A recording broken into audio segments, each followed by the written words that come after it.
Hi, everyone. My name is Bruce, and today Janet, are doing this show called A Girl, a Guy, in a Movie. And today we're going to look at one of the 1985 controversial films, and it's called The Year of the Dragon. Janet, how are you? I'm good. How are you? I'm fantastic. Want to know, you just watched this movie. Was this the first time you'd seen it? Mm-hmm. But that makes two of us. Yeah, I never even heard of it. Really, I never really paid that much attention to it. Okay. Wow, you look really good today. Um, I didn't mean to mumble that for the. I'm just saying, I'm just echoing a statement in my head. Anyway, um, and Janet usually tries to kind of cross play into cosplay. Well, I could be as young as she is, but oh well. You don't really look. You don't look too far much older than her. I mean, you have to keep in mind I do have a microphone. she was like what 21 in this movie. Yeah, mid 20s maybe. Yeah, she was super young, and when The you're other woman that was supposed to be 35, I thought she looked older than 35. yeah, you me both. But Angela Lansbury is supposed to be 42 in Murder She Wrote. I thought Oh, maybe she was 58. I don't know. I don't Angela remember. Lansbury never looked like a teenager, No, even as a teenager. maybe not. I don't know. I don't think I've ever seen pictures of her when she I was a teenager. I So, studied this because it was just one of those things that you need to. Okay, why do people look hotter now than what they did back in the 80s? And then you see the comparisons. We're like, here's Angela Lansbury, age 30, and it's like, yeah, well, yeah, but wasn't she from England? yeah. And I mean, they don't hold their age worth a Well, shit. it's genetics, it's what Right? you eat, all those things. It's a Yeah. combination. So, So Ariane was like 22 in this movie, and she was actually gonna be not in this film because they wanted to bring in Joan Chen, who's been in a couple movies I really like. mhm. But um, and On Deadly Ground is not one of them. Well, maybe she didn't want to take off her clothes. I I've don't seen know. that happen before where they had, like, remember Bad Girls? The Mhm. lead actress said she would show her rear end, but she wasn't going to show her chest and stuff. So Okay. that was one reason why you never saw her naked or anything. There's been a couple that were worthy, but Joan Chen was in. She was on the Twin Peaks TV series, and then she was on a not so great film called Steel Justice, and she did Fire Walk with Me. Although she was in the deleted scenes of it, you can still find those. Uh, the Hunted. And there was a Rutger Hauer film I thought she was in. Oh, and she was in the '95 Judge Dredd. But I do like Joan Chen. I like me some Joan Chen films. But I've got to say that I really this Ariane girl, that's not her full name.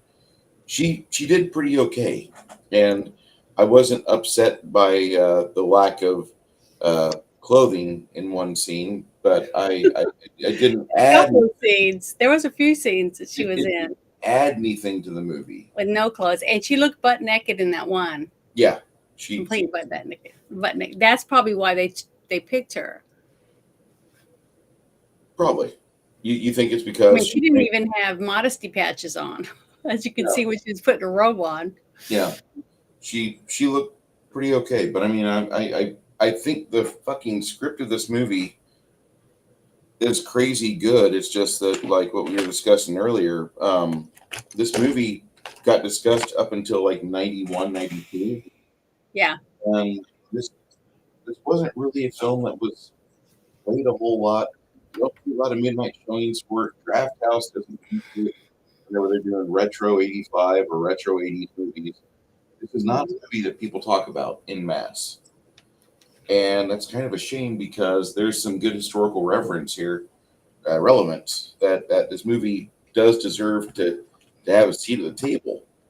Now, I wouldn't say it's as good of a film as, say, like different genre, but Blazing Saddles.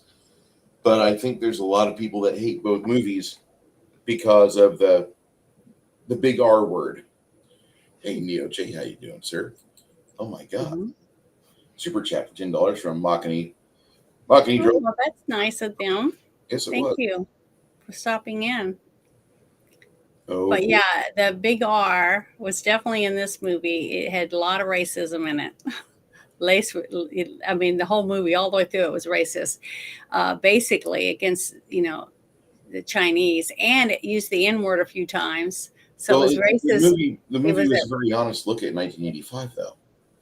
Well, yeah, but it also was the mentality of a lot of people, supposedly in different areas, because basically the whole thing was broke down to Chinatown, different gangs, and the police department, in basically seedy bars, all that. That was where everything took place, and the language in all those places, and in the alleys and things like that. It was very racist, and what was funny that it seemed like they were trying to push the narrative that the Asians didn't like the blacks and the blacks didn't like the Asians type of thing. But what I saw through the dialogue and the acting was basically it was the police that didn't like the Asians or the blacks, from the point of view of the script writer. That's how they were the narrative that they seemed like they were trying to push was to show how, like when they had that one meeting, almost halfway through the movie with the Chinese mafia, or whatever you want to call them, the triad groups that were Yes. all the heads of the group sitting around the table negotiating, maybe selling their businesses to this other guy. I guess he was in the mob because he had that thing on his throat. So, and then he was racist. None of the other ones at the table seemed to act racist towards him, except the youngest gentleman, the youngest one that ended up wanting to take over his leader's group. You know what I mean? And run it for himself, his triad group. So he was a little racist. So it showed the older people, that were I don't know, were more respectful, even though they were criminals. They had prostitution, and they were selling drugs, and they were doing extortion and things like that. The way they spoke to each other was more respectful than the younger people. So you had one racist guy that was very disrespectful to everyone, and then you had a young man that looked like he was in his late 20s, maybe early 30s, that Yeah. was very disrespectful to everyone. So it showed It showed that the impetuance of youth racism. really hard. Do what? It showed the impetuance of youth, the stupidity of youth, or the ignorance. Well, yeah, it showed that they weren't willing to compromise for anyone. That it was my way or the highway, and that is a downfall of any business or city or country, or anyone basically. Because over time, when you're that way with people, they're not going to buy your products. They're not going to deal with you because they don't trust you. They're going to quit. They'll just start not showing up for the meetings and stuff, and then you will have no one doing anything for you, and you won't be able to buy drugs. You won't be able to buy anything to run your business because no one wants to deal with someone that's going to stab them in the back every time you deal with them, right? It's just like people with even personal relationships. You have a member in your family that everybody just goes, oh God, I'm leaving, because that person shows up, the one who always asks for money, or the one that does nothing but complain the whole time they're there. It's just not a person that's not fun to be around. So people start to avoid you. And if everyone's avoiding you, there's got to be a reason. You know what I mean? Yeah. But people don't wise up because especially in narcissists, they automatically believe it's everyone's fault, everyone else's fault, not mine. Just like the lead character basically in this movie, because that's what he was. At least that's how he came across to me in the script. And he did a great job portraying the character that he was supposed to play, I felt. I just want to verbally acknowledge something. We had a small raid of friends from the Makani Draw stream. I don't know if they're finished for the day or if they're just kind of doing an intermission. He donated $10 and wanted to know if I would be available to join him next week, which I will. And if it could, I I want to be there between 3 and 4 p.m. During that segment on your show next week. I know you're watching the first show that you did for 5 years ago. I don't even know if I was part of that. That might have just been you Oh, and it's an anniversary show? his anniversary show. Definitely needed to go. He is a hell of an artist. He's one of the best artists I've seen, and his art, quote unquote, isn't like, he's not a realist or somebody who does like, he's not going to be confused with the classic art that we have from the French and the Italians. This guy's art is very emotive, and he does a very good job of doing the expressions, the emotions, the kineticism. And Makani is probably going to be, in the next 10 years, hitting his master's stride. And as long as his hands and knuckles stay in great shape, which I know he'll take good care of himself because he's been working on getting healthier. He's gonna do that. And he had his friend's Power 1000 just pester him. We're not stream sniping next week. Come on.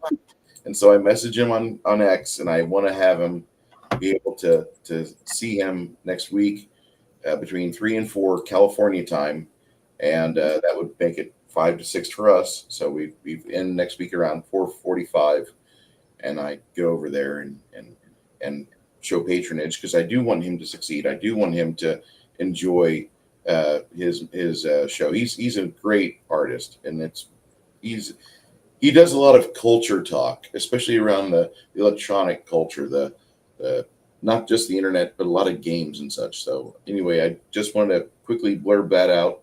Thank you, Makani. You did not have to give us the 10, but thank you so much, sir. And thank you, thank you, Power 1000. Thank you, Neo J. Thank you, everybody from that stream that came over here. If you guys want to stick around and watch, hey, that's great. We're talking about a movie called The Year of the Dragon. And I suggest anybody and everybody who wants to take a time capsule back to 1985, watch it because it's pretty fucking good. Okay, go ahead, Janet. Remember where I was. The movie is based is around a police officer, a detective, Yes. and he is reassigned for whatever reason. We don't know. It might be because he doesn't get along well with the other detectives, so they decide to send him to Chinatown. That's what it sounded like to me, how it came across.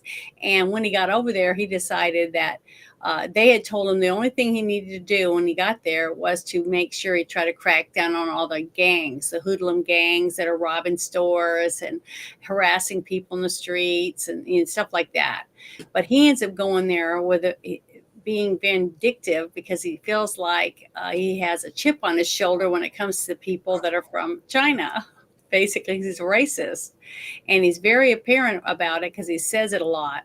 That he doesn't like people from China, and he doesn't like the way they do things and the way they live their lives or whatever.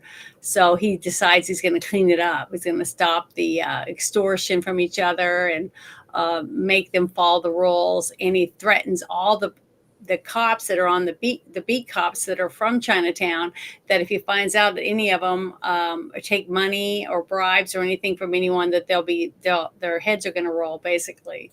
So he goes in there right off the bat with a fist, the iron fist, how he's going to rule it. But basically, he's just a racist, and he's short-tempered, and he throws his weight around with people, even though he just barges in, and just tries to act like he's a bully. Basically, that's what he is. And he is reprimanded by his boss that tells him that he needs to get along with the older people that are running Chinatown, and who, basically back off. But he doesn't. So I'll let you fill in some stuff there to go along with what's going on in the story if you want. So I don't do all the talking. I'm okay with you talking and you emoting and you giving your feelings, because I can take over. Like the part of this movie, the first act of the film really sets the stage for what you're about to get. And it very much, it unwraps things at kind of a rapid pace, but not so super fast. It's hard in the second and third acts to really catch your breath. The first act, after the shootout, in the restaurant, you really have an idea that this is a pretty weighty situation, and Yeah. you're not really prepared for this. And another thing this movie does, it doesn't really. I noticed that the theatrical cut doesn't have any subtitles for any of the Mandarin or Cantonese they're speaking. I don't know what they're speaking. I'm not a linguist that specialized with the Orient, kids. Sorry, Well, but the thing is, though, I did notice that when you change to from the first movie to the second one, for whatever reason, technical problem or whatever, that's when I realized there wasn't subtitles. And but the thing is, I just tried to very pay closer attention to everyone's mannerisms in the room and try to get the gist of what's going on. And almost it was kind of good in a way. I kind of liked it because it almost made me feel like I was really there. Because yes, if I was there, I wouldn't understand what they were doing unless I just paid attention. And when they'd raise their voices, the expressions on their face, all of that made it even more intense for me because I knew that the elders were butting heads with the younger men that were trying to step in that and seems run like stuff. that's the repeat event throughout the entire film. Victor Wong disappeared for a whole stretch of the movie, Mhm, and I kind of wondered for a second, like, did I miss the part where he gets killed off?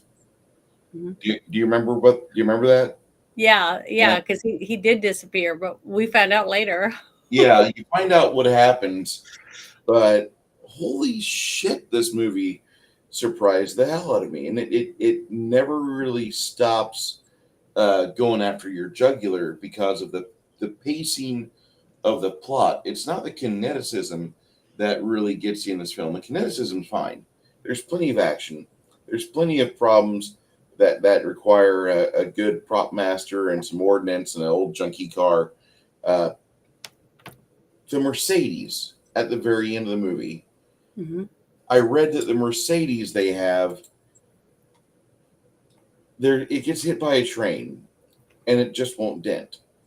So when they shot it again, they pre-injured the Mercedes after numerous attempts. They had to use stuntmen with sledgehammers Mhm. to dent the shit out of it.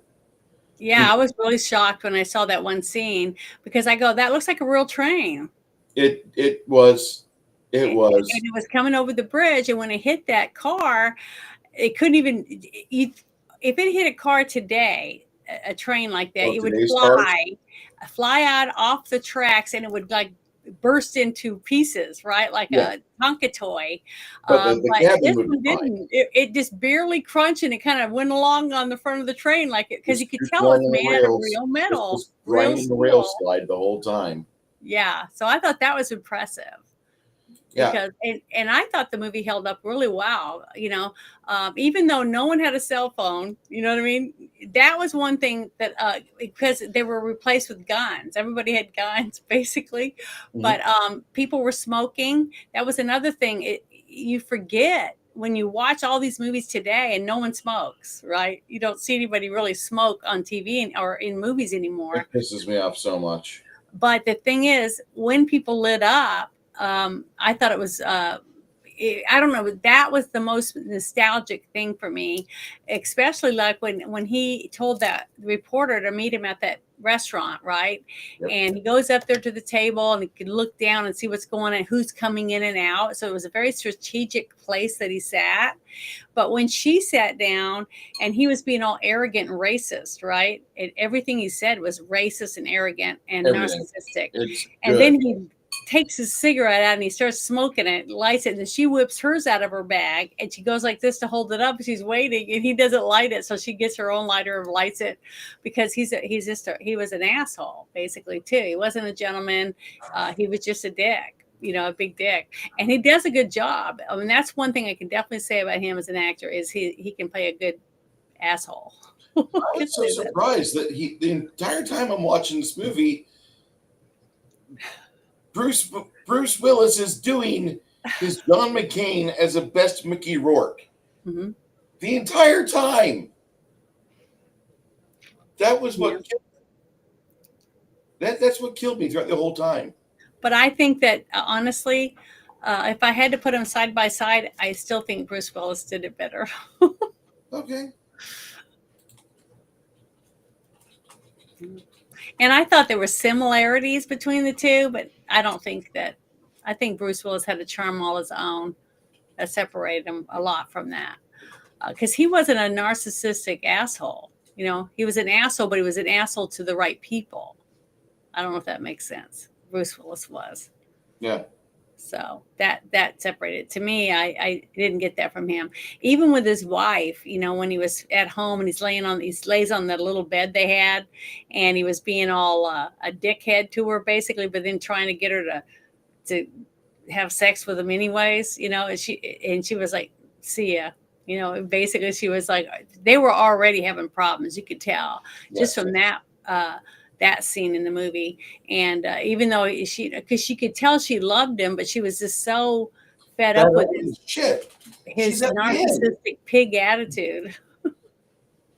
You know, it's like, you know, that's how he treated her. It's like he treated everybody that way. It's like me. I'm better than you. You know, get down on it or what, you know, whatever. That was his attitude, and that's why I felt really bad for the young reporter because she was susceptible to a narcissist, and a passive person is always susceptible, and the narcissist knows. I mean, their fangs and their claws come out almost instantly when they meet a pacifist, and I knew she was going to end up falling for him just from their characters. Yeah. And Even I felt if bad Roger for was her a thing. because if I had been there, you know, he wouldn't have talked to me like that or anything. Because most narcissists realize that, you know, pretty quickly that I'm not one of those people that's going to just bow down to their whim. I've had So, experience with you. I don't need this. so you're not a narcissist. You have narcissistic tendencies, but you're not a narcissist. I can definitely say that about you. But I most everyone has some type of tendency of a narcissist. I can't look at like traffic and feel like, oh yeah, these are my equals. No. Yeah. No, not in the least bit. Whenever I'm driving, like I just like y'all you motherfuckers just need to be on the fucking bus and you just ride along and just click like on your fucking Instagram and you can tweet all you want. Nobody's gonna fucking be dependent upon you to steer straight. Just get on the fucking bus and you'll be fucking fine. And that's me throughout the entire time I'm driving.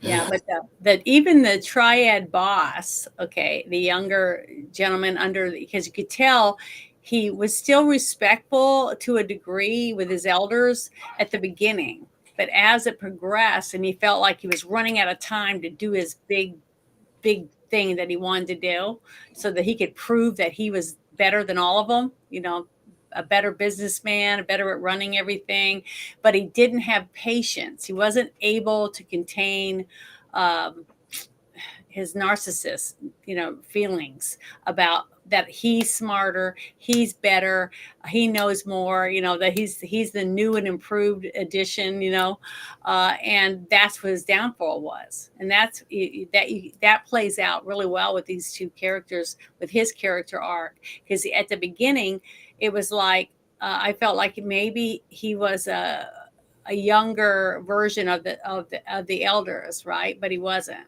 because he could tell as time went on that the way he spoke to him, the way he looked at him, and the way he just didn't he lost respect for him. You know, he didn't talk to them with respect, and he was very disrespectful to his elders, and that came across. But Bruce is a dick. Yeah, I mean that in the most sincere way. Yeah, I thought it's great. That's really funny. You know, I've had lots of talks with Bruce, you know, over our relationship, you know, as friends, that you don't tell your mother what you're telling me because you don't want to hurt your mother's feelings. I've done that many times because, you know, I think his mother would be upset by some of the things that he does. But that's because I'm his friend and I care about whether his mom gets mad at him or not, you know? So I don't know if he tell her or not, but Still talk to my parents 4 to 5 days a week. So I know, but some things you shouldn't tell them. yeah, So, I get that. I'm you know, but realizing I that tell now you that because I I care can't about you. I can't keep them updated on everything because then like they start worrying about me and Yeah. just like stop. It'll be fine. Things will work out. It's funny how that works because we get upset with our parents when they don't tell us things, because especially when it's their health things, and we're like, why didn't you tell me? And they go, well, we don't want to worry you, but you should have told me. That's important. We do the same thing to our parents. So I just think it's funny as heck, but that's real life. But in the story, as it was progressing, we start to find out that he's gone off on his own, making deals with some of the people they were buying their drugs and things from, and that's when he was going up above his pay grade, basically, because he thought, you know, I'm taking over, and whether they want me to or not, basically. And when he got rid of that other guy, because he took him with him, and he had the head with him to prove his point when he got to meet the general back in China. Mhm.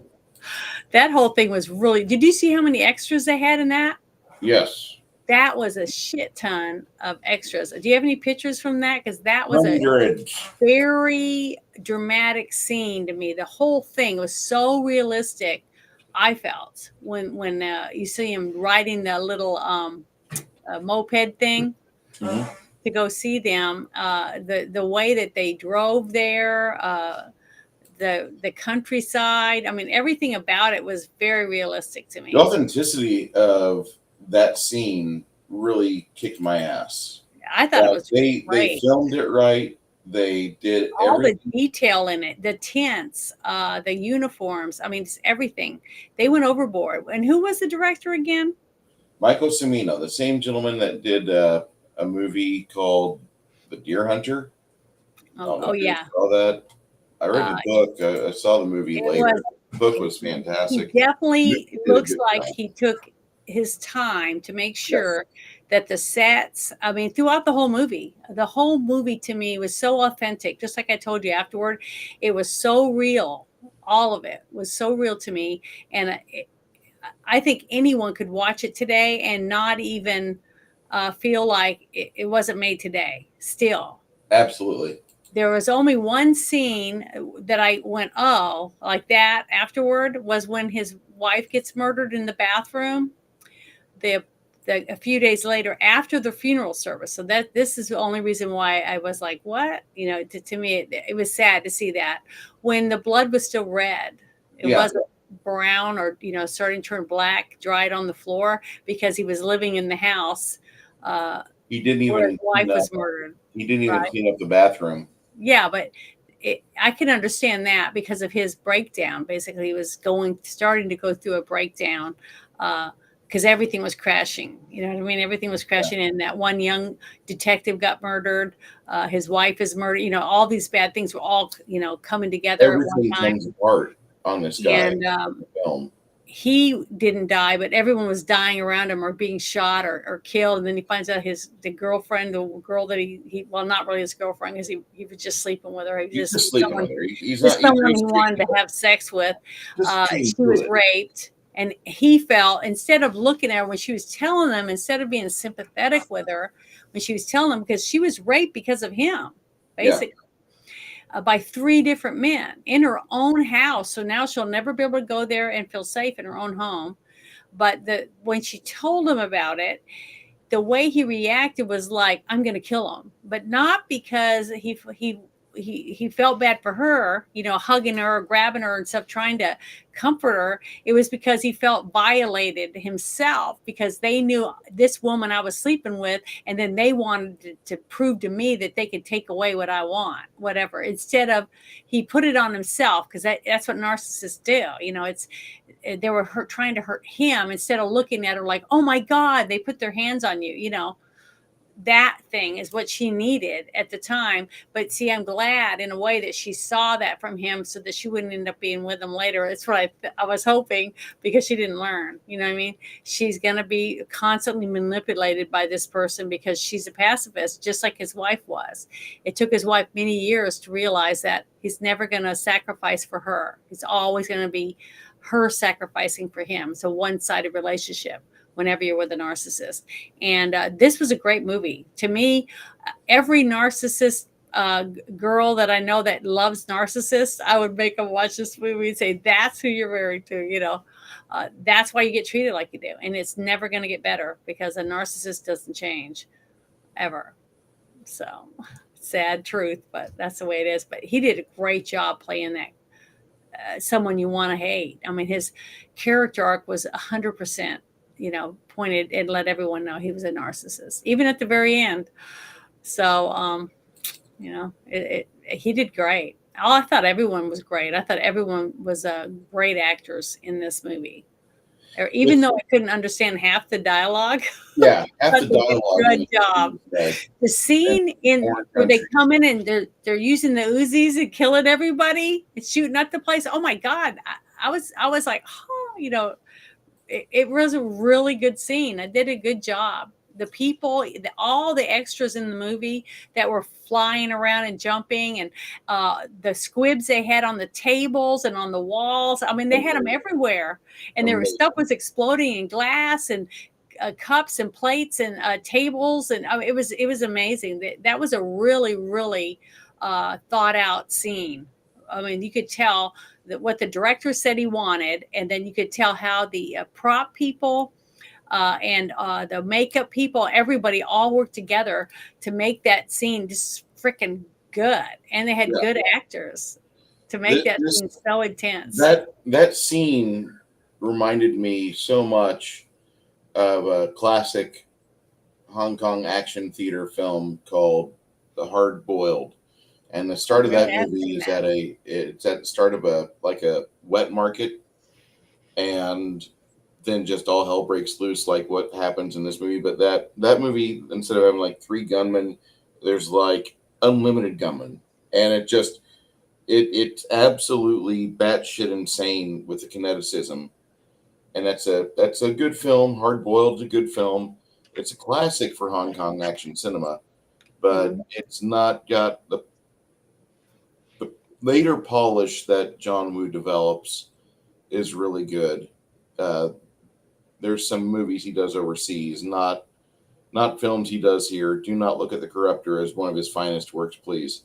But he does some really good films, and they have just as much to offer as Hard Boiled, but they do have a better layer of polish and finesse. But Hard Boiled is probably his kinetic masterpiece.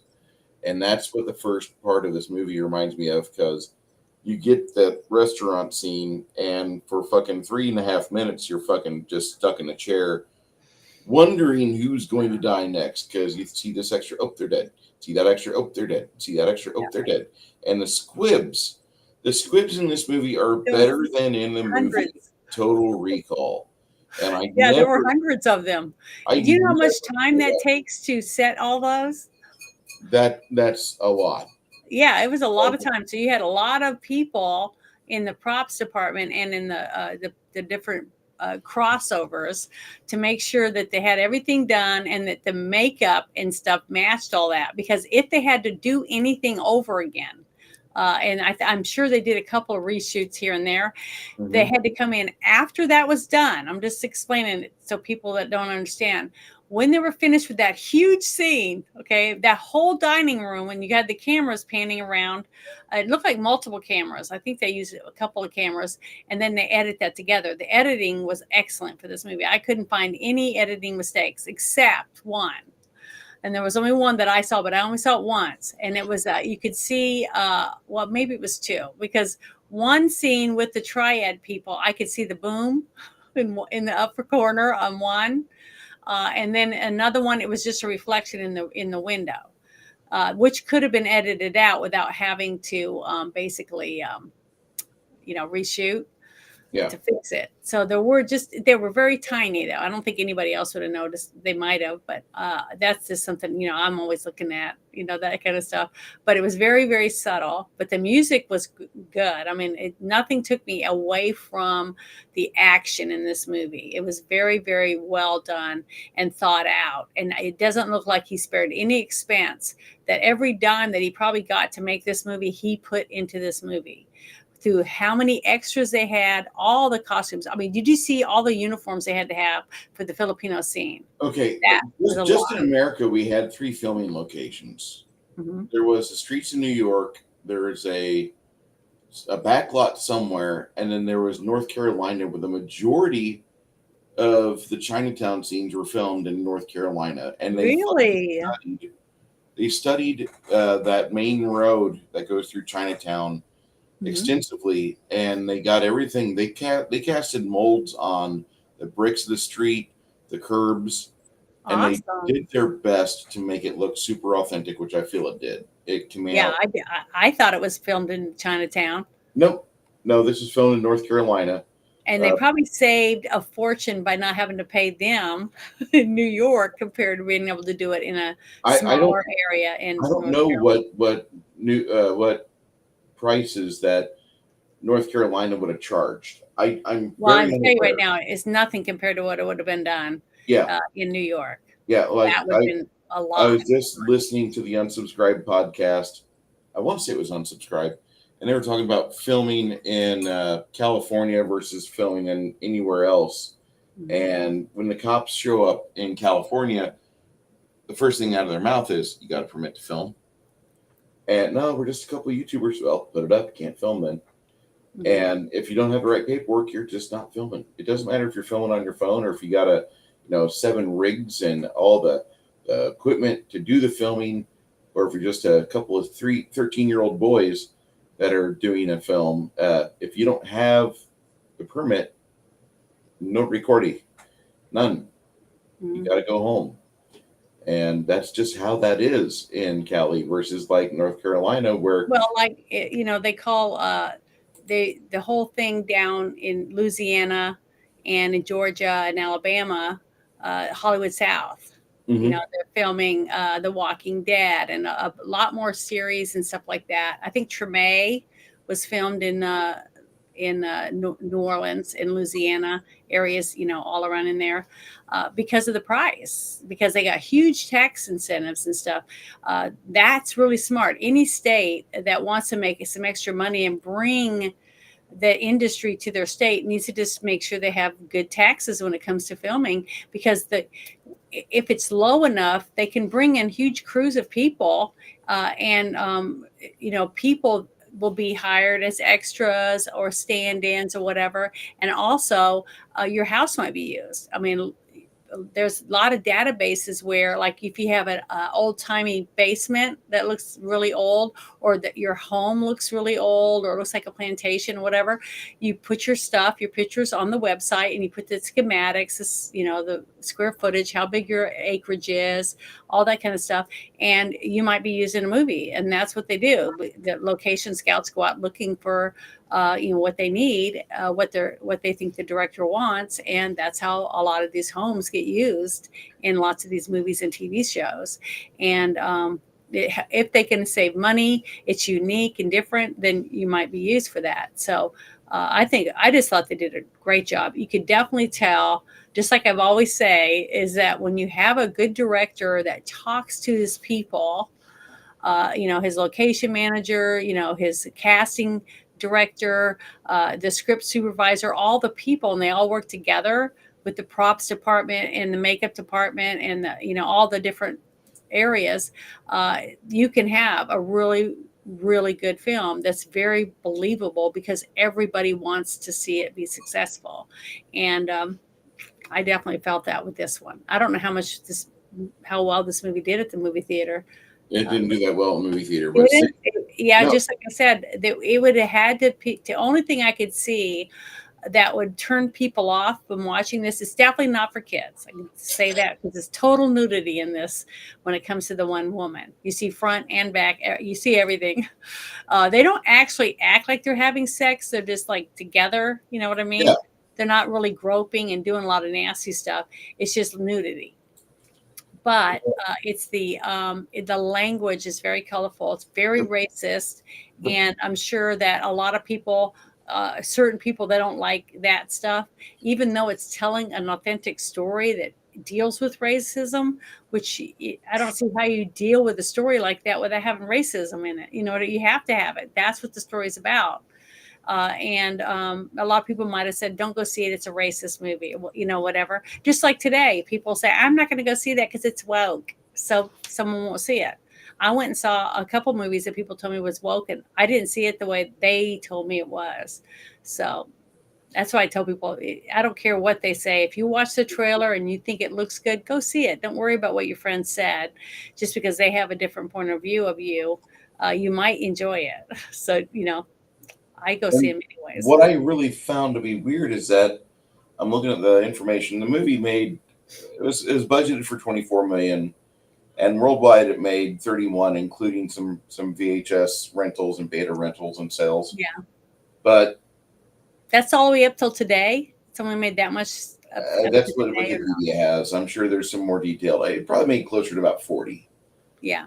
because it's on every streaming service and it's got a mostly good rating on everywhere, like between 69 and Mhm. 81.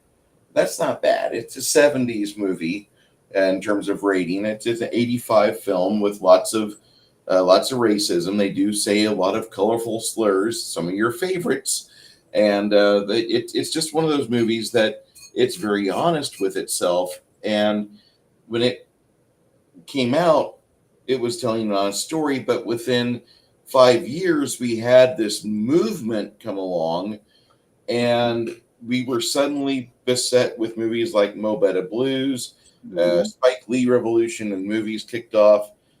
We had a lot of interracial dates that started happening after that because of Jungle Fever. And there was a TV show on Sunday nights called In Living Color. And you had this giant movement that made it mainstream. Like, uh, we're not really encouraging race mixing, but we would like to have people get the fuck along.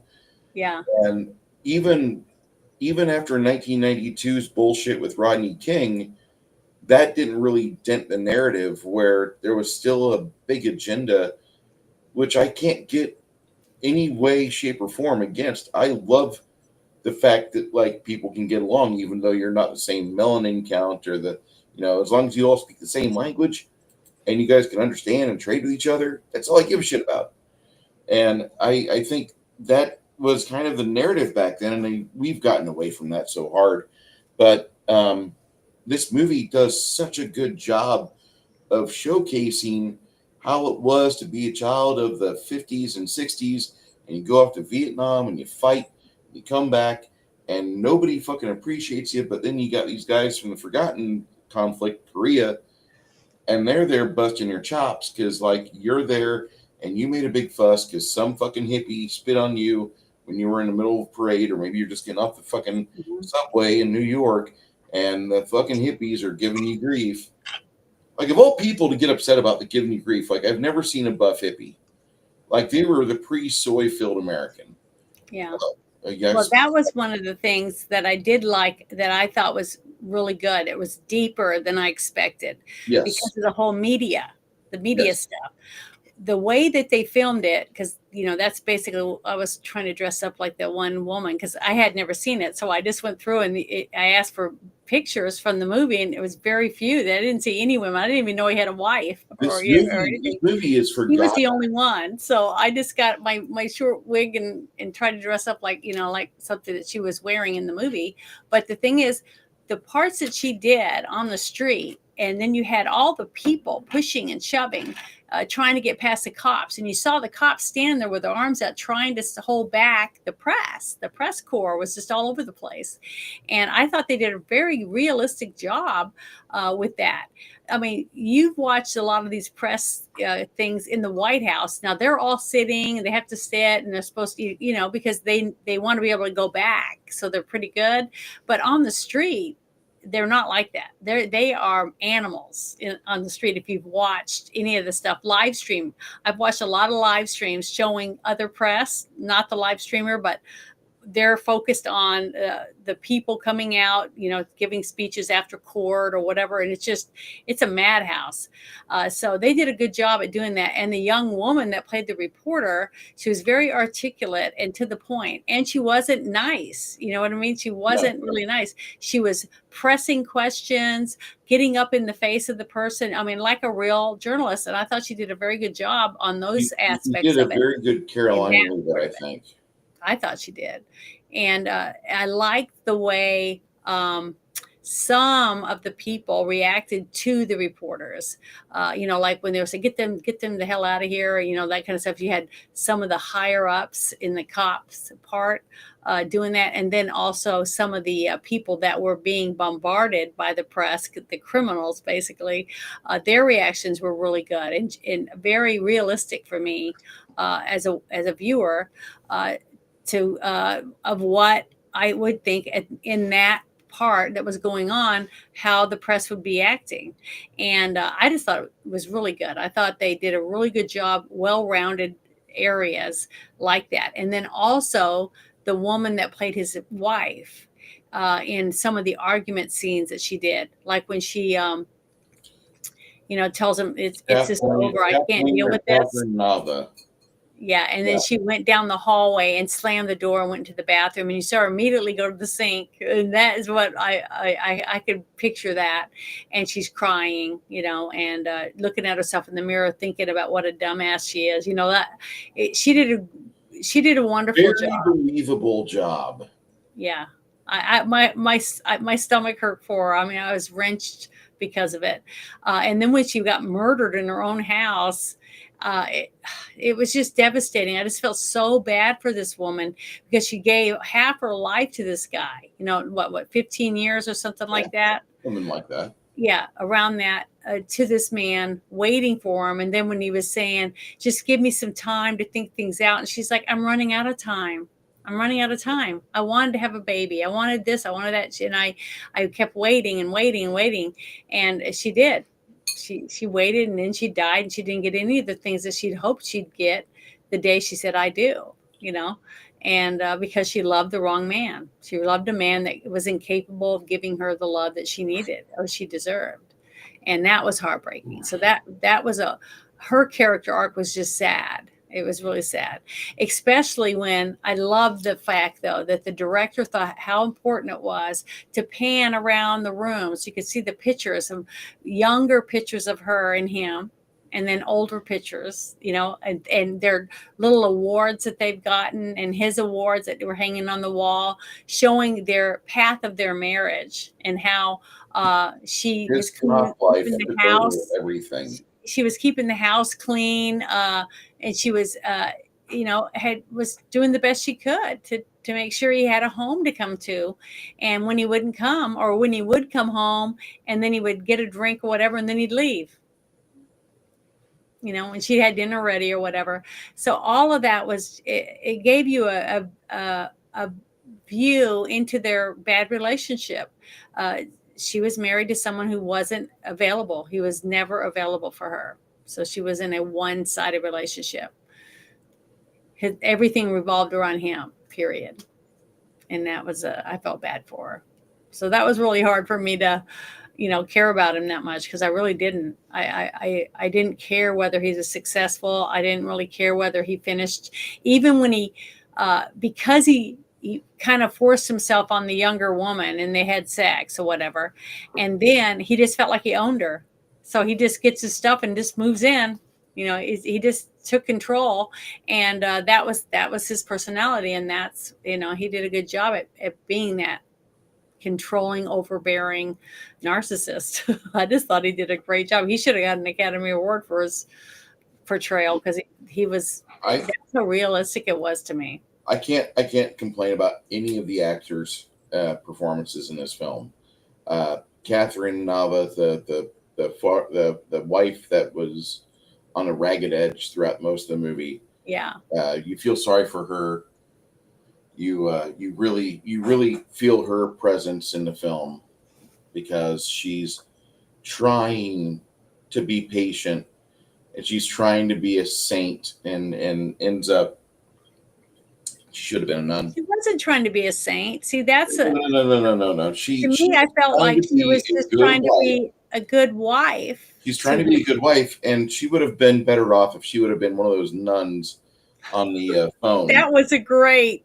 I love that. I've never would have ever in a million years ever thought That fucking that scene was a so smart. detective would use a couple of nuns because they can understand the language as the ones to listen in on a wiretap. I just thought that was awesome. And the woman who played the older nun, she Yes. was phenomenal. I mean, her facial expressions and stuff because of the way he spoke to her and to the other guy in the room when he was eating his sandwich and it was all over his face, and it was a good scene. Those were two really good, believable scenes with the nuns. I love Mhm. that. Yeah. I really can't complain about all of the events, the actors. I mean, this is like Six Nations says, this is the first time you see Desert Eagle chambered in 357, mind you. First Yeah. time you see Desert Eagle in a film, or one of the first, like one of the top first three that you see. And I'm looking at the photos here on IMDb. There's the best source of photos for the Hmm. movie. There's not Well, a you can share dramatic them. photos. No, this I. The last thing I want to do is have my hands off my paints because I gotta fucking finish these Oh, goddamn okay. miniatures.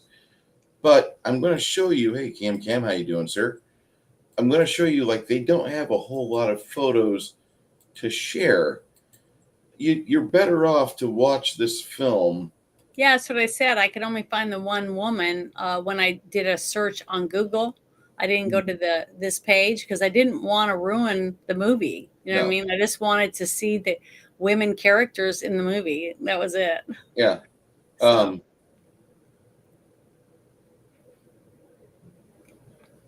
I loved her too. The singer, the she singer in was the so movie, she adorable. didn't speak any English at the start of I the film. know. They found her in like the worst club, and they're like, "Want to go do a movie?"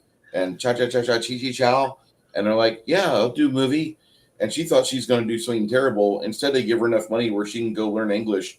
And then at the end of the film, she's like starting up doing actual classes, Mhm. and so like her life was improved greatly. Well, she reminded me of there was an actress in a movie. I'm trying to remember. I think it was one of the John Wick movies or something like that. I'd have to look it up. But she was Russian and she sang like shit. And she was the girlfriend or something. I think it might have been Reds or I don't know. It was a comedy action spy movie or something that we were Might watching, have been and read. she stunk. You know, she's I stand by your man, and she's saying really shitty, and she was wearing a cowboy hat and cowboy boots or whatever, and the man was telling her to get out. To stop singing or whatever to get out of there or whatever. She got pissed off and she did this to him. So this movie came That's out who reminded me of that late, woman. late in her career. Hmm. That lady that played the nun is Fabia Drake, and she died in 1990. And who was this one? She's the nun. Oh, she's a nun. Oh, she was great.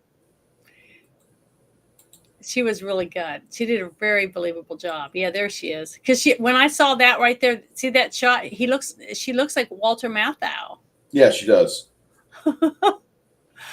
We still haven't done Grumpy Old Men yet. I don't need a reminder of the movies we haven't done yet. There's I know. four I pages. really want to do that one. That's a good There's 4 topic. pages of stuff we have to do yet. I know.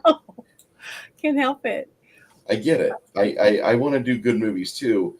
I want to do bad ones as well because if I don't do bad ones, then Hmm. you'll have no appreciation for them, and I'll have to make you watch Willy's Wonderland all over Well, again. there's been 3 movies in a row so far that I had never seen. So I like that. I do like getting to watch, like this movie. I loved it. I thought it was really, really good, and I'd never seen it.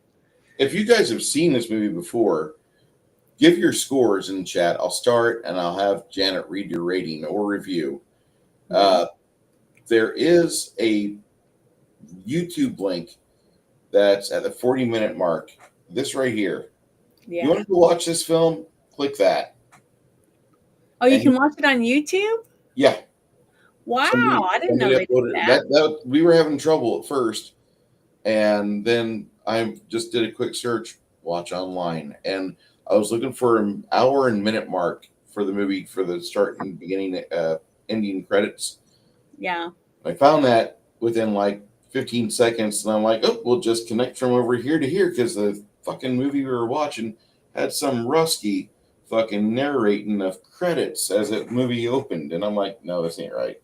And I'm trying to talk to you. I got my fucking microphone muted. My microphone's properly muting for once. I love that again. So it wasn't really that smooth, the first minute of this. It worked out, though, in the end. Whenever you say it worked out, though, in the end, it really didn't, did it? All right. Okay, Bruce. Go ahead and self-flatulate later. All right. So Year of the Dragon is a fine movie.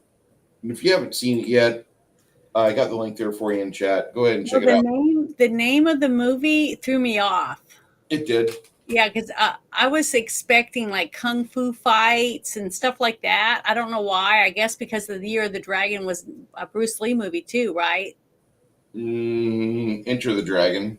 Or something like that. Yeah, that's why I was thinking that. That's what I was thinking. So when it started, I was kind of like going, okay, I didn't understand the very, very beginning the way it was working. But then as they brought in the triad and they started talking about all that stuff, even though there wasn't kung fu fights and stuff, really, I could see why they were doing that. You know what I mean? Why they called it that. But I would like to find out, do you happen to know that when they were first I think there was 3 screenwriters, right? For what? For this movie. Yeah, I think there's like 3 of them. Okay, because I was going to say, they probably had one person that wrote the script, and then when it got, decided to make into a script or into a movie, that they got someone who liked the story, they brought in other people to help, write it and fix it up for the production company. Basically, it's probably what they did. I've seen that happen. They've done that a lot, but they did a good job. They really did, I think. And it wasn't. I heard a few people talking that they didn't explain enough about the characters, but honestly, for me, they didn't really have to do a lot of talking. It was the actual hands-on, the filming of the apartment. Like I said, the pictures on the wall, a lot of different things that they did like that. And the one guy going to the Philippines and you seeing him getting off the ship and then riding the moped with the other people, and they all follow the roads, the windy mud roads and stuff. The difference in the 2 countries and the way the military and the government run things. You see the difference.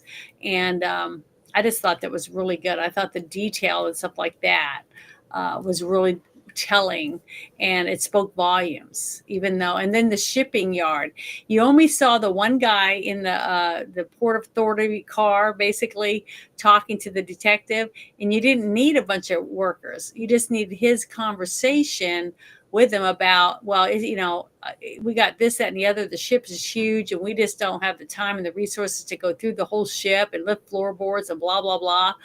Just because you think that this ship's going to have heroin on it, that I just thought that the conversation he had, and the guy was in the right vehicle and wearing the right uniform, that you got the gist of what he was basically saying. I'm not going to shut down this whole shipyard just for you.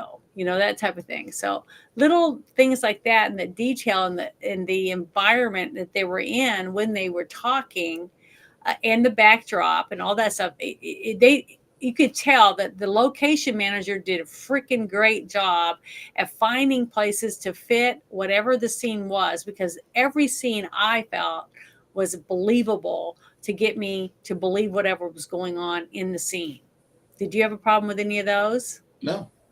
Yeah, I didn't either. I thought it was, even the house, the different angles they used in the living room and in the kitchen, the bathroom angles, him going down the hallway 4 or 5 times, because the hallways in a home, you don't usually see in a lot of movies, but that was a good hallway. It gave you a good view, and people always use the hall. It's just that normally in most houses, it's very small, but the way that they filmed it in this movie made the house look way bigger than I think it really was. But they did a good job. The camera person had a good eye to feel what the director wanted. I felt like they were like right in sync about his vision of what he wanted to come from the script. I just loved it. I thought they did a great job, and the editing too. I think the whoever the editor was did a phenomenal job. Just a couple of small little things, but not to take away from the story. The story was still good. It was believable, and the music, nothing took me away from what was going on, and it didn't pull me out of the scene because I saw a boom, in the corner. But I'm someone who looks for shit, so I'm gonna see something sooner or later. But most people that just watch it wouldn't even know it was even in there. So I just thought they did a really good job because it didn't take you away from anything. I just loved it. So I've gone on enough about it, but yeah, it was good. I I enjoyed recommend it. And anyone that likes action and lots of guns, there really wasn't any car chases. There was one car that flipped over and stuff, but it wasn't a car chase when it happened, really. Hmm. You know what I mean? And then the explosion when the car rammed into the wall, that was freaking kick ass. That was a good, a little unrealistic, but yeah. but it was still good. Why was it unrealistic? I just don't see. I didn't see any bullet holes going into the fucking or notations going into the fucking gas tank. Yeah, but I didn't need that. I didn't need I do. exact I do. precision. I recognize that, but that to me was like the most unrealistic part of the film was the car goes into the brick wall at less than 30 mph, and I it's loved those. That was great. The most unbelievable scene for me was there was two of them.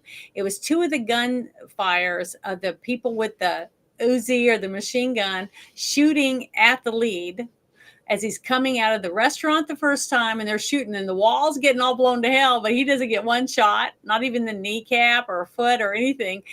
What a crappy shot they were after they just destroyed the whole restaurant and killed whole bunches of people and maimed a bunch of others, and they can't even shoot this guy when he's coming out of the front of the business. Open, wide open wall. You know what I mean?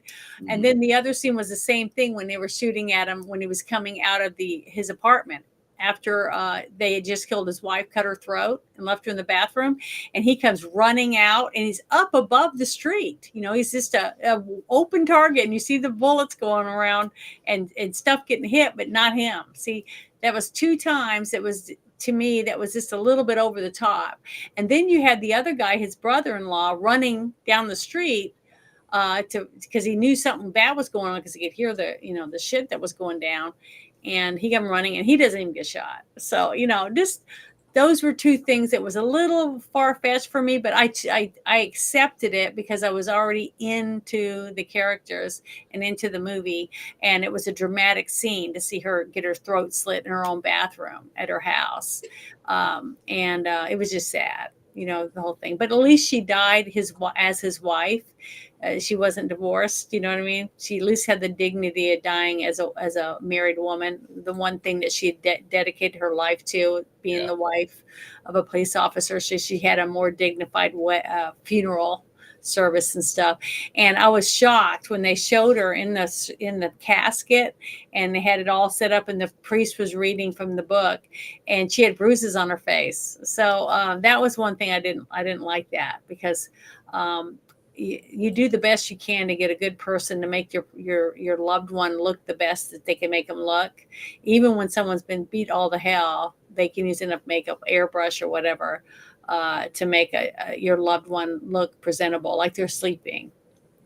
And they didn't do that. And that was one thing. One thing I did notice at the funeral service, there was no children. There was only one child in the whole movie that I remember, and that was the young girl walking beside her father or mother. Yeah, she was holding her mother's hand, wearing all white, remember? For the first funeral at the very beginning. And that was the only child I remember seeing in the whole movie, basically. The rest were teenagers and young thugs. So I thought that was interesting, because I was expecting to see a child sitting in the funeral at the police. All the police were sitting there. But since she didn't have kids, that's probably why they didn't bring any. But I was still expecting to see, a kid, at least one kid, someone to come to the service and had to bring their kid, because they're at a funeral. You know what I mean? But just little subtle things like that is all I saw that took me, that made me think about it when I saw. But besides that, I recommend anyone that likes shoot 'em up, good thriller, This really isn't a shoot 'em up. It's action-packed. suspense. Yeah, and suspense. Yeah, it's good. But there is a couple colorful words in this, and nudity, full frontal nudity of a woman. It's not really super fucking prevalent. The boobs might be, but they do keep the clam chowder a little bit off scene, and like you'd have to Well, be. you didn't see her full bush when she's getting out of the tub when he's knocking and banging on the door. Yeah, but Full frontal nudity. I wasn't. I guess maybe I've been around. You were just looking at her a lot. boobs. You weren't looking at the rest of her. I'm not looking at her. I was watching the film. It was done about as tastefully as possible.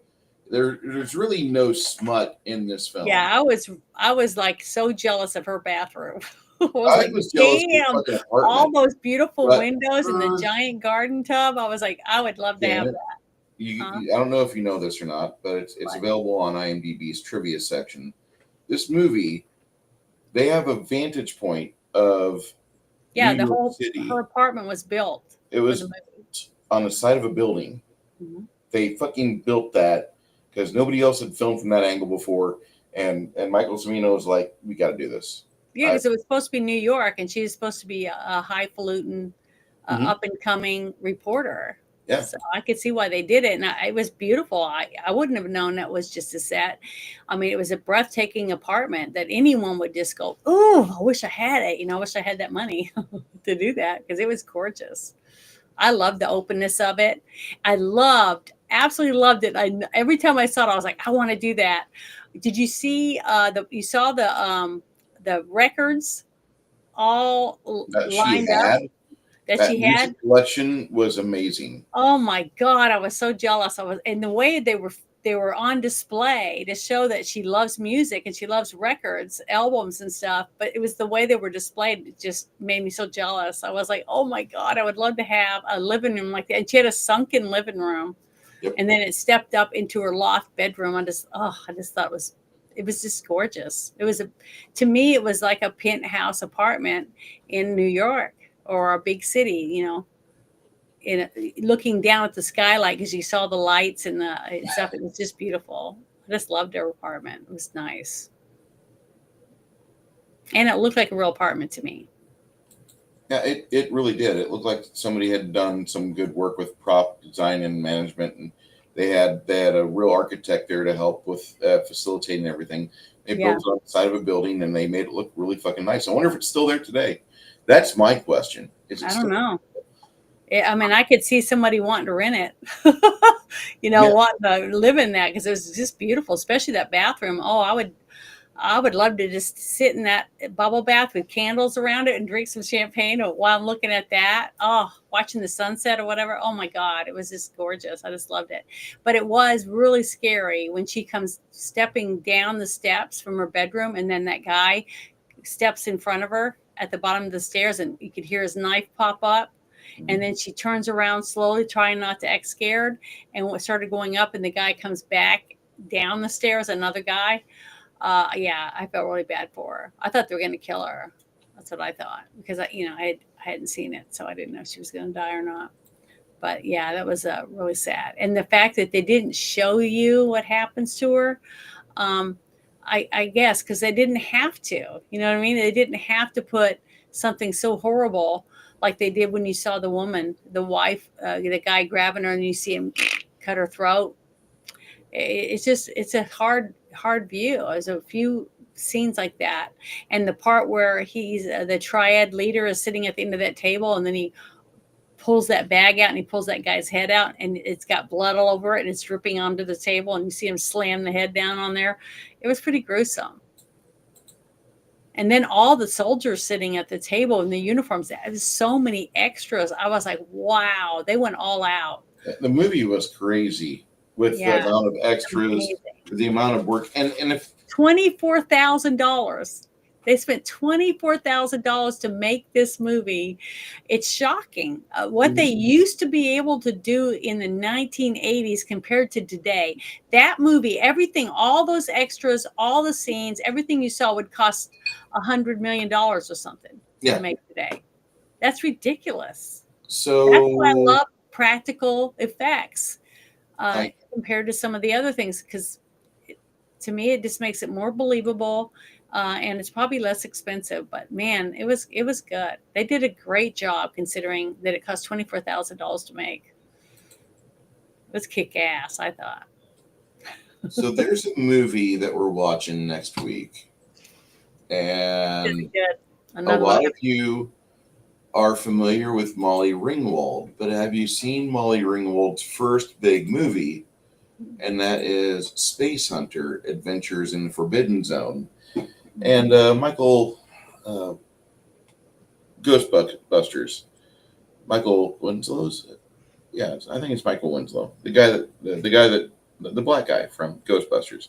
Mm-hmm. He plays a good supporting character in it. She's in it, and then there's some forgettable Han Solo guy that's in it. But I've never seen it. Real star of that movie is Michael fucking Ironside, star of the movie, the wonderful film. And my brain just went blank. Damn it. I just cackled like fucking Kamala Harris. Shit. What was the movie? Was that Bill Clinton? No. What was the movie we watched about 2 months ago that had the guy, the psionicist, explode the other dude's head? Yeah, Scanners. Scanners. The star of Scanners, Michael Ironside, is the nemesis. Yeah, I love him.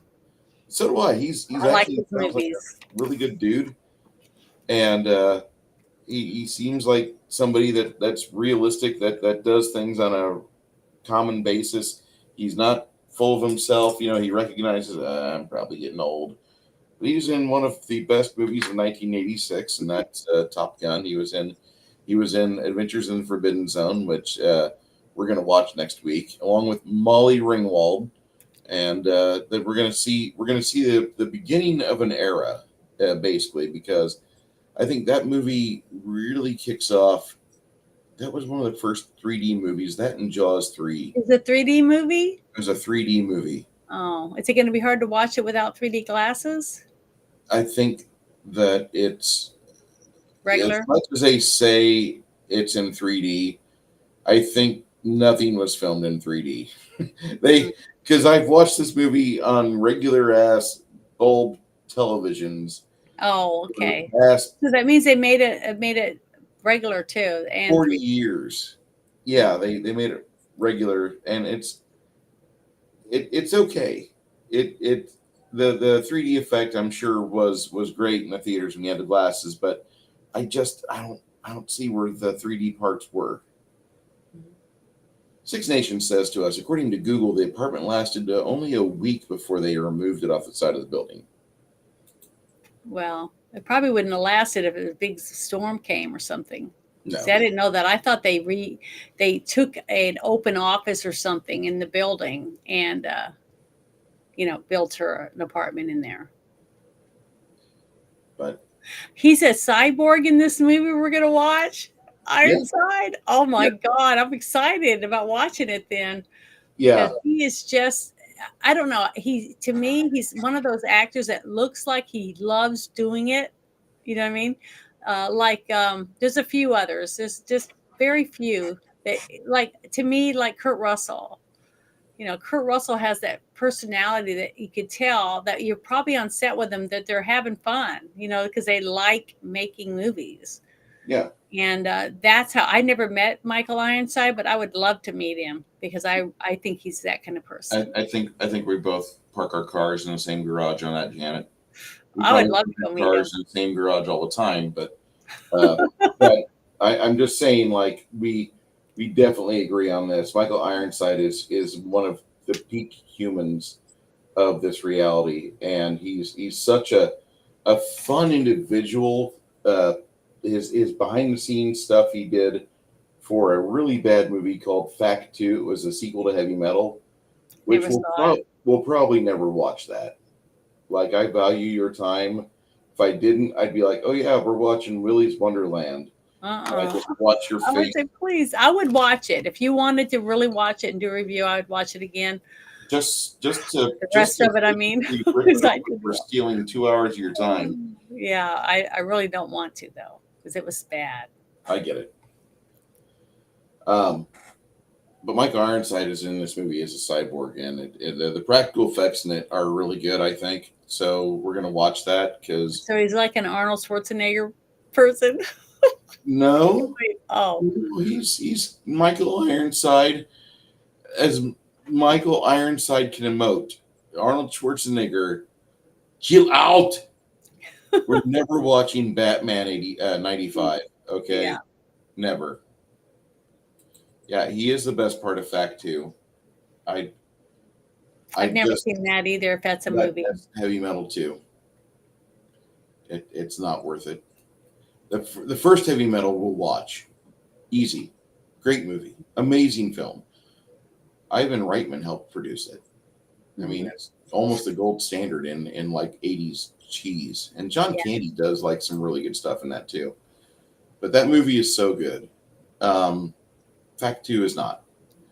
Fact 2's got Billy Idol. And it's the most wasted performance of an animated movie I've ever seen. And I've never in my life said that, but when I saw the back of the DVD box and Billy Idol and Michael Ironside wearing it, I thought, "Oh, this is going to be good," and it wasn't. I was so sad. Anyway, I just saw a note that I had written. It said for awards, the film that we're talking about was nominated for the Golden Globes, including Best Supporting Actor and Best Original Score. But what actor was nominated? That's the thing I didn't write. I'm not finding that. I don't know who they're talking about there. I would love to know. I'll have to get on my phone and look it up, I guess. I'm not seeing it. Let me look real quick. But go ahead and do what you were going to do before I interrupted you. No. I all I was want to know. We're going to get to the portion of it where we go for the review scores, because that's kind of the next part after I kind of demo the next movie we watch, and that is Space Hunter 3D Adventures in Forbidden Zone, which, wow. Talking about that movie we'll be stretching some things, some segments of that review. I can almost see it, but it's an interesting film to watch, and it does have some redeeming qualities. It's just that Michael Ironside's absolutely the best part of that film. John Lone. Who is John Lone in the movie? That's the bad guy. Okay, well, he was nominated for Best Actor. You remember what movie he was in that we saw, right? Do you remember that Iceman movie? Yeah, he played the Iceman. Yep. Yeah, that was. And the score for the movie was also nominated for Best Original Score. It says that it has gained a cult following in the years since it's released. I believe it. This is on IMDb. That's where I was trying to find who was nominated, because I didn't write that down for some reason. I have no idea why I didn't, but I thought that was funny. The like I said, I think the worst part of the movie for me was the car explosion, because it reminded me of watching a Cannon film, and up until this point, I love Cannon movies, but that was out of place for me. Well, one of the things that I forgot to bring up earlier that I thought was really wicked, because the explosion was so cool, but the fact that he was so angry at this guy, even though he shot him in the head when he went by after he killed his wife, he ran down the street and got down there and he opened the door and he trying to rip the guy out of the car, and the other guy's trying to stop him. And when he gets out, the practical effects on him, with his hair smoldering and smoldering smoke coming out of his jacket. Smoke coming off and his face is blackened. It looked like he was actually the explosion himself. Yeah, but he was exposed to the flames and all the shit coming out of the car, trying to get that guy out. So that was a very emotional scene in there, because he realized that she was gone. the rock, basically, like she said, I was your rock all these years. I was always available, always there for him every single day. But he ignored it. He just like brushed her aside because he felt like she's always going to be there Every for me to guy, wipe my feet every on. narcissist. This is the tale of the narcissist. Yeah. When they have somebody that, I'm not giving up on you, I'm not giving up on you. All of a sudden, that's a green light. I'm going to go fuck 17 more Chinese hookers. I'm Yep. going to go and borrow a fucking orphanage, and the Mhm. first girls to turn 18 are going to get deflowered by me. And they just fucking have the worst fucking human responses possible because they're fucking narcissists. Yeah, because in real life, a narcissist that has a person that's constantly saying, "I'll make you a sandwich, Don't do it. I'll take your Don't. suit to the cleaner," or whatever. As soon as they say, "Well, I can't do this anymore. I just can't deal. I can't live Oh, this way." what? Say, What's well, wrong, if Janet? you Why hadn't gained this? weight, and if you'd done this and you'd done that, I wouldn't have went and cheated on someone. I Cheated wouldn't on have you. done They this to put you it if you right would back have on been them dating again me. because that's what narcissists do. If So if he you did good. if you would have just worn one more set of lingerie, we Yeah. would probably be on Tahiti right now. We'd Yeah. be at Tahiti, and you could be soaking up sun rays, and I would be there content as your husband, and blah blah blah blah blah blah blah. Yeah. And you would have Mr. Narcissist give you, and it happens with Miss Narcissist too, kids. Yes. There's They women promise you, narcissists. they promise you the sun, moon, and stars. Mhm. They do not deliver. They do not deliver. No. If you find yourself in a relationship with a narcissist, your best hope is to just find a way to get rid of them. Just make Yeah. them Just not yours it's anymore. best to just get out as fast as you can Yeah, get out. and Like, cut ties with that person because anytime you talk to them, they're gonna be able to talk you into doing something. That's the way it is. yeah, and if They you have just can't talk to friends you anymore. that are consistently requiring this person be around and in your life, hey, that's not your friend. They're they're there against your betterment, against your health and mental stability. So you need to, just think about you for a moment, and it's okay to be selfish like that. That's really The not best being thing to selfish. do is to try to step out of it for a little bit. To step away from the relationship with those people also if they're trying to keep you with the narcissist. Just back out for a little bit and take a break for yourself if you ever feel like you're being pressured into something. Because even if you're married to someone and they're trying to pressure you into doing something against your will, you really need to reevaluate where you are because, a person who really loves you isn't going to try to force you to do something against your will. No, no matter how That's much why they so many say, people got divorced because of the COVID. So no I matter hate to what they say say, kids, if it feels bigger than a chicken leg, it's probably a dick. that. That's right. Um, I would also I recommend. didn't see anybody put anything in the chat for me to read. Yeah, I didn't see any ratings there. I'm looking. But what's your rating? Me? Mhm. I'm going to rate this a fucking 89. This is That's about as good. close of a 9 out of 10 film as I could get. Mhm. The reason why I'm not giving it a 9 is that the car wreck scene that's on film drove it down a little bit. That took it down 2 points.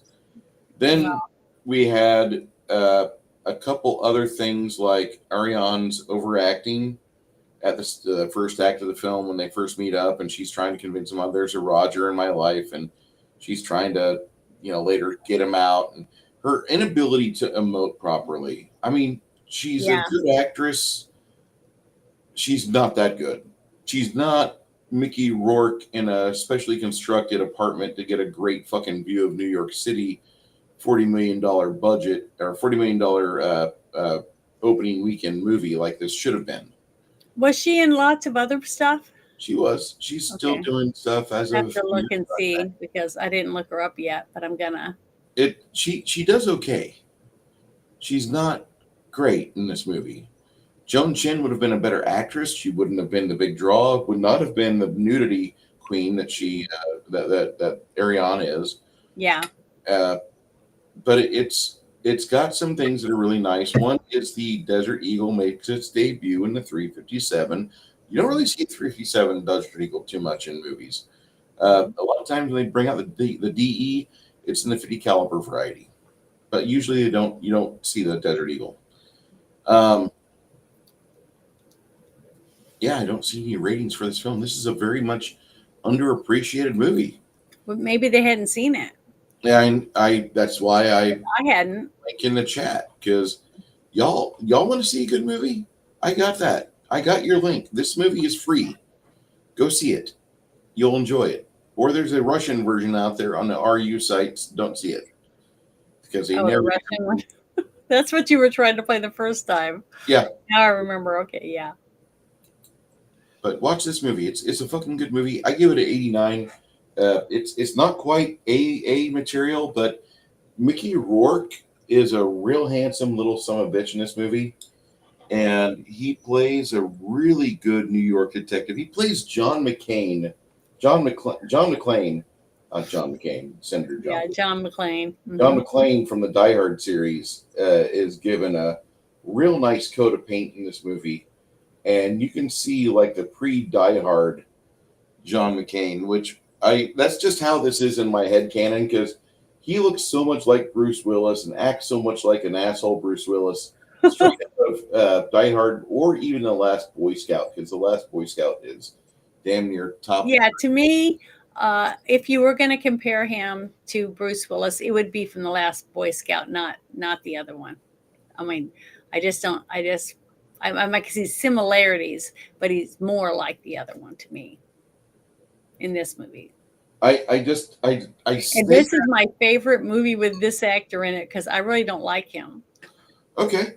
I like the fact that he tried pro boxing for a while and it fucked his face up, and that's why he got the fucking spongy cauliflower face of Mickey Rourke today. Granted, he's also like, what, 72, 76, somewhere around there. And his ears are kind of dorky too now. But I just never have really liked him as an actor, at all. So when I saw this movie, that's why I was kind of going, okay, whatever. But I was impressed. I was really impressed. It showed me a totally different side of him because he actually acts. There's a trifecta of friends I have that when they unite in almost like Voltron in their movie reviews, when they unite together and they say this is a good movie, like, okay, I shut up, I don't protest, I just watch. Yeah. And on movies, typically Bear is for me about a 78 to 80% correct. On most movies he likes, I do like, but he's not all the way there all the time. He's definitely got some interesting takes on things, and I wanted to see this because he recommended it so heartily so, and I had to see it. This is a well worth watching, and between Bear and Six Nations and my friend Charles, like I said, when those three unite, it's like, okay, that's a movie I got to see. Well, Six Nations said if Oliver Stone had a bit more time to craft the script, it would have been an A+ film. So Oliver Stone was one of the writers of the screenplay? One of the three writers, I believe. Yeah. So, okay. Well, I didn't know that. He's a better Hemingway than a Kubrick, I think. Because he says he gives Six Nations says, I give this an 85+ easy for grit and realism and the rawness of dialogue and action. Well, I agree with them on that because to me, this was a very, very real. I mean, I was shocked by it because for one, I'd never seen it. And I really don't like Mickey Rourke that much. I just don't think he's that good. I hated him as the whip guy, in the X-Men movie or the Marvel movie. Iron Man movie. Yeah. I just don't really like him. I didn't even watch 9.5 Weeks or whatever, because I'm just not interested in seeing him in a sexual, I don't know. I just something about him I just don't like. And I hadn't seen this one, but watching this today, I was really surprised of how good an actor he really is because he could actually act, and he made me not like him in this movie. because of the way he treated and talked to people, the disrespect that he had. And he was just full of himself, which is what his character was supposed to do. And I thought he was phenomenal. I thought he did a really good job portraying this defective, police detective, basically, and the way he treated the women and other people in his life because of his crutch, which was him using his experience in Vietnam as a crutch to be able to treat people like be a racist pig, basically. So, and he did a good job. I was real impressed. And I really liked this young woman. I thought she did a really good job at portraying a Chinese American that was born and raised here. So she spoke English like anyone else, and she wanted to be a reporter, and she did a good job. I thought she was really good. And the fact that she would do full frontal nudity and not crack up or whatever, I just thought she did a really good job for a young actress. And the woman who played his wife, I thought she was great. I mean, my heart broke for her. She was believable. Everyone, I thought they did a really good job at casting everyone in this movie. I thought all the bad guys were good. I thought the sets were phenomenal. I thought the costumes, the whole Vietnam scene, all of that was so believable. And how many people they had in this movie as extras, I was shocked, because the restaurant scene was packed with people. The scene when they went to the other country was Vietnam, right? The dirt, muddy roads, and the backdrop of the mountains and stuff. I don't know how they did all that, but it was real. It looked very real to me. And all the uniforms they were wearing, and the fact that they were in these giant tents, out there like a real rough, rogue, poor military would have. It was just, I don't know, it was very rough and tumble to me, but it was believable. And the actor that even played the general that was killing the other general to take his place and hadn't hidden in the back area and keeping him drugged up, he was believable at playing a corrupt, piece of shit, basically. I just thought they did a really good job at making it so raw and real, and along with all of the racist comments and the way people treated people because they were in Chinatown, that kind of thing, which, keep calling us racist. I just thought it was really realistic. It's normal for us to be racist. And so my rating is I'm giving it 9 out of 10. I was really, really impressed with this movie, because I wasn't expecting it to be. I wasn't even the movie that I expected it to be, because it just, when you played the trailer, I really couldn't. It was so dark, the way that the trailer was and stuff. I just didn't know if I was even going to like it. And I don't like Mickey Rourke normally. So I was real impressed when I got to sit down today in the comfort of my office and watch it. It was a lot grittier and real than I expected it. And I really had feelings for the characters. The editing was phenomenal. Everything like I was talking about from the movie, I just thought it was really good. And I definitely will tell people, you need to watch it. If you haven't seen this movie and you like this, and this, or whatever, you need to try this movie. And it's on YouTube too. I was really shocked when he told me that. I was able to find it on YouTube. Bam, there you go, kids. See it. And it was good. It was a good movie. It's a good entertainment for 2 hours. Get some popcorn, sit down and watch it if you're really into this, because it was really good. I really enjoyed it. I completely endorse this movie. I think this movie was fantastic. Oh, it was a lot of fun. He hasn't seen it. He needs to watch it. Yeah, if you've I never, think you'll like it, Papa. Now there's also a movie called Hard Boiled, and there's the video here that Carpenter Brut, synthwave artist out of France, he spliced together some scenes. Actually, one big scene from Hard Boiled, and this movie. Everybody, if you've never seen Hard Boiled before, do you like kinetic action films? Well, this is where we get it from. Because while we have good special effects teams now, it was the underrated $5 performers of Canon Films and Hong Kong action cinema that gave us what we have today.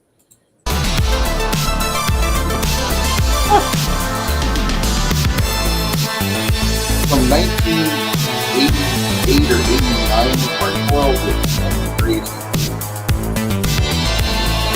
So anyway, that song is called "Looking for Tracy Zoo." That is basically the reporter that's in this movie, Mm-hmm. and he made that song based on that. And whoever decided to place that video in thought this would go really good with the Hong Kong action sequence in the police invasion scene Yeah. of Hard Boiled. So if you want to know more, put it in comments. We'll watch it. You shared the link for the movie too, right? You shared it in the chat. Okay. Yeah. Good. So Yes. everyone who's seeing this, you have a chance to watch it if you want. It's on YouTube, and you can watch the movie and at your leisure or whatever, and enjoy it. Because if you like action, you like espionage, all the different things like that, and you will like it, and full frontal nudity of a nice looking woman a few times, more than once. So yeah, Probably in the first 30 minutes of the movie, I dropped the link for the movie to be watched. Yeah. And the first 20 minutes here. But nope, not there. Over here. There you go. There you go. Yeah. We'll watch it. Fantastic film. Yeah, I'm not either. Papa Cotton says he's not a huge fan of Mickey Rourke. Well, I wasn't either. So that's what I said. This was the best movie I've ever seen Mickey Rourke in. So I would agree. I was really impressed by him in this movie for who he's portraying. It fit him. So I don't know if he's really just playing himself or if he's just getting into the role, but this movie, I'm leaning towards it's more like who he really is. That's why he did such a good job in it. Okay. That's why Tom Cruise does good in arrogant roles, because I think he's an arrogant person too. So there you go. I would recommend watching it, Papa Cotton. You probably would enjoy it. There's a lot about. If you watch it, will you come tell us or send us a message or something? Let us know what you think. I'd appreciate it. There's only a few parts of the movie I wasn't really kosher with. Mm-hmm. It's all right. At certain points, there's other parts that are just fucking film majesty, and it really showcases the writing ability of Oliver Stone, which a lot of us figured out early on. Oliver Stone was a great writer because he wrote the script to Conan the Barbarian. Mm-hmm. And he adapted it from a bunch of different stories that had been written by Robert Howard. And we knew from the get-go that Oliver Stone pretty good. He also wrote his 1986 epic Vietnam piece, Platoon, which a lot of people still watch on repeat to this day. So I would recommend it. I would say this movie is well worth your time. Put it on my watch later. Yeah, go ahead. And if I hadn't been doing this with you, Bruce, I probably would never have seen it, because I had never seen it till today. So, I mean, and while I take great pride in the fact I've helped introduce you to a lot of good things, there's also part of me that's upset because I might have taken your time away from like somebody who spent time with you and shared with you a multi-million-dollar winning lotto ticket. Like that Janet in an alternate dimension who's happy and like has all the money. I'm happy with what I have. I don't have to have a huge mansion. I just said I really liked her bathtub. I love baths, but I like bubble baths and stuff. A lot of people don't like bubble baths, but I've liked them since I was a kid. So I still like them. But to have that view in that beautiful tub and have some candles and stuff, wow. Oh my God. That would be an experience. So good. This movie does a lot to kind of make you wonder what happened with America, because that apartment was fabricated for this movie and they tore it down a week later. So I mean, we've strayed so far from God. Well, the thing is, the one thing, like I said before we came on live, is I said what was sad to me. The reality of this movie makes you see that we haven't come very far when it comes to some of the things that you see happening with the crime and gangs and all the different stuff in this movie, because it's happening in, what was it, 1985, and the script was written, and the story is so believable and raw and real. And I still see the same shit happening right now in 2025 in our cities. And that's what's sad. The fact that we haven't progressed when it comes to the crime and the drugs and the rapes and murders and all that stuff. It's heartbreaking. That's what made it so real to me. Is the reality of that we can still write screenplays today.